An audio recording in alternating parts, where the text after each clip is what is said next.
the next strategy is focus on results. Focus on the bigger picture and the desired result, not just the time and effort required. Mike, we talked about that really to start with, which is the time on task does not equal value, right? And somehow that's been lost on most. And look, arguably because there are roles where time on task does matter. Yeah. Task related jobs, working a toll booth, working in a cafeteria on an assembly line could be one of those things. There are some time on task related jobs. The fear I have about time on task related jobs is automation. Yeah. And so in a world where technology is deflating the value of the labor market, you have to be adding value in order to generate additional value and an irreplaceable worth to a company. Yeah. So as an entrepreneur, I'm thinking big vision. And so within that vision, I cast a vision, and then within that vision, there's certain tasks or there's certain action steps that I have to do in order to attain that vision. The problem is, as an entrepreneur, is you're thinking big vision. And a lot of times as an entrepreneur, you're right. You start off doing all of those tasks in order to get the goal. We just kind of conflate. We're thinking that those tasks is the solution in and of itself. And it's not the task, it's the result. So for a real estate agent, how do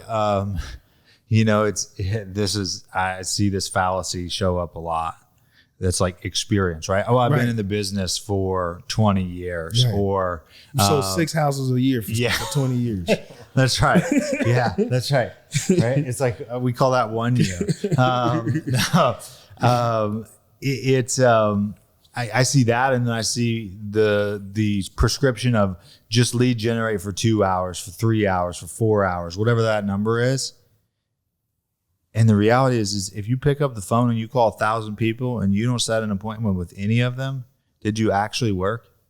Right. Now you could, if you're working to get better and you're reviewing, analyzing, assessing, improving, if you're working to improve and your you're skills, measuring. That's right. But if it's a contact sport, so many contacts you make and then eventually they shake.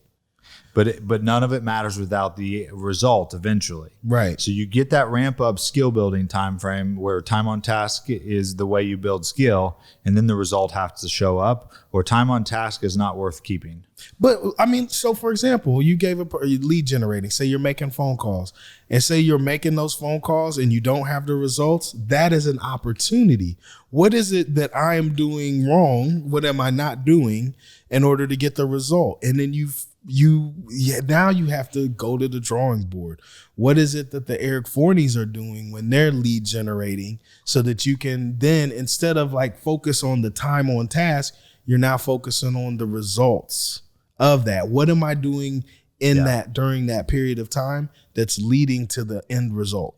Yeah, that was one of the questions we had that came up when we went to the KW office in Louisville this week was, how do you hack time as a real estate agent? Like, what are time efficiencies that you can utilize as an agent? And one of the best ways to make your time more efficient and to time hack is to actually just get better. Yeah. Like, one of the best ways to get your time back is to have world-class skills at converting and world-class skills at helping people solve the problems that they want to solve.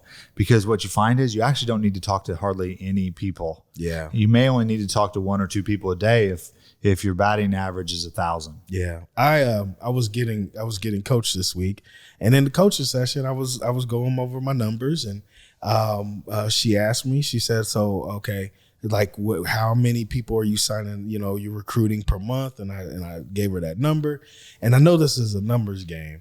And so I have I've got 2 options. I can either increase my conversion, or I can call more people. Yeah. That's it. Yep.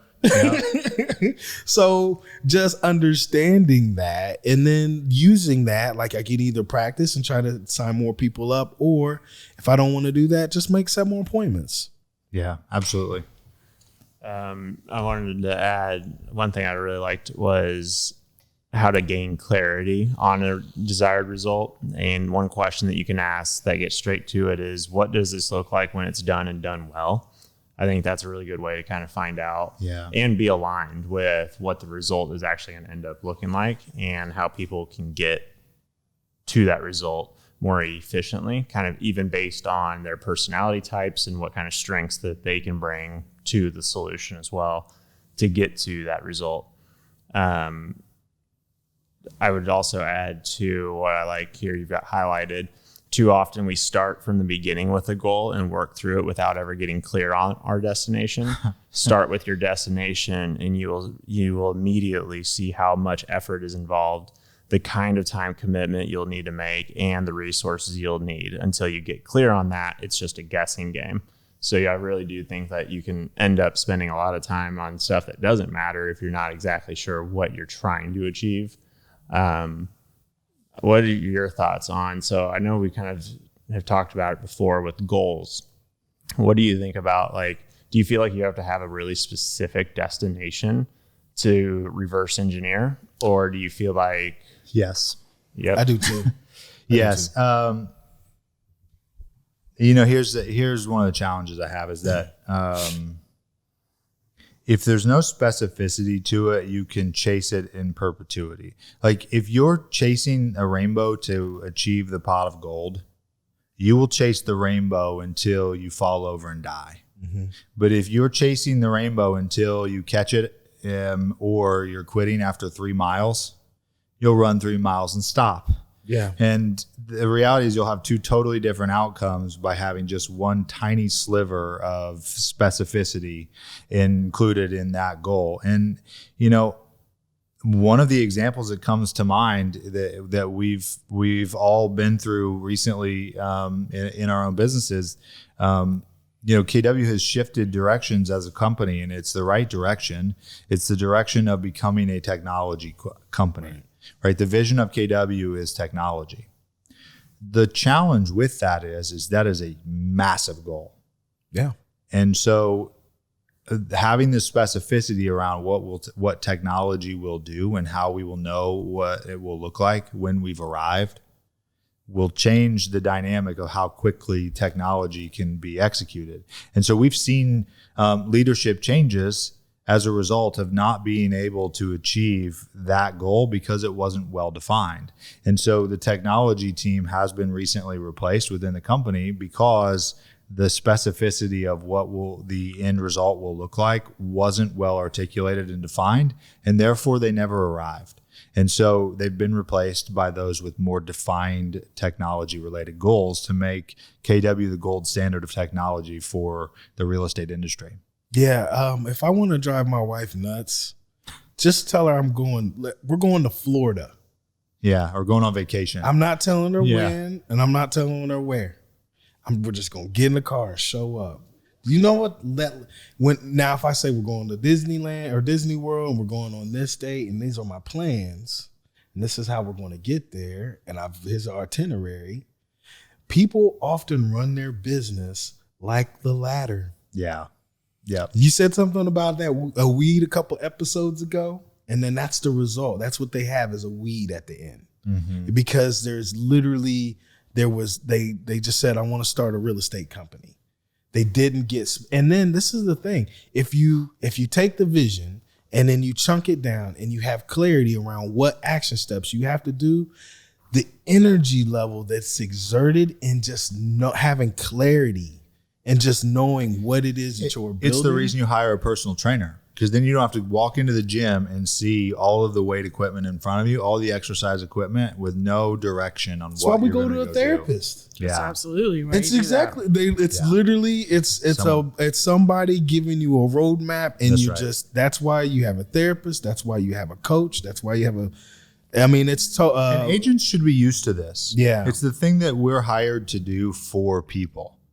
right? If somebody has a desired outcome to move into a house, it is the agent's sole responsibility to be fiduciary in helping them accomplish that. To be a by therapist. actually being that's right. A coach. That's right. Is you have to extract the intent of the desired outcome. So why is it so hard for us to make that connection to where I'm supposed to be a fiduciary, but then I'm not supposed to have a fiduciary? I'm not supposed to have any kind of fiduciary duty to myself. Yeah. The reason why it's hard is because we don't ask ourselves great questions. Truly, is the reason that it's hard is because the quality of our life is determined by the quality of the questions that we ask, and most people ask no questions or subpar questions. Yeah. Because if you sit down and you really put a minute's worth of time into thinking about what does a business look like that I would be really thrilled with and that would accomplish all of my hopes and dreams, it would start to really unpack what that would look like and really bring it into focus. But almost no one either takes the time or asks the right questions. I sat and met with a guy the other day. He said he wants to make $1 million. And so he said, I want to make $1 million. And I said, and he just kept going. I was like, nope. Time out. That's right. Time out. You want to make $1 million? Let's see how that works and what that looks like. I win. Yeah. Yeah. So we can stay abstract. Everybody says, but guess what? You're doing this. And if you did this, so how do you get from this to this? And then breaking that down. And believe it or not, it's easier than you think. Yeah, absolutely.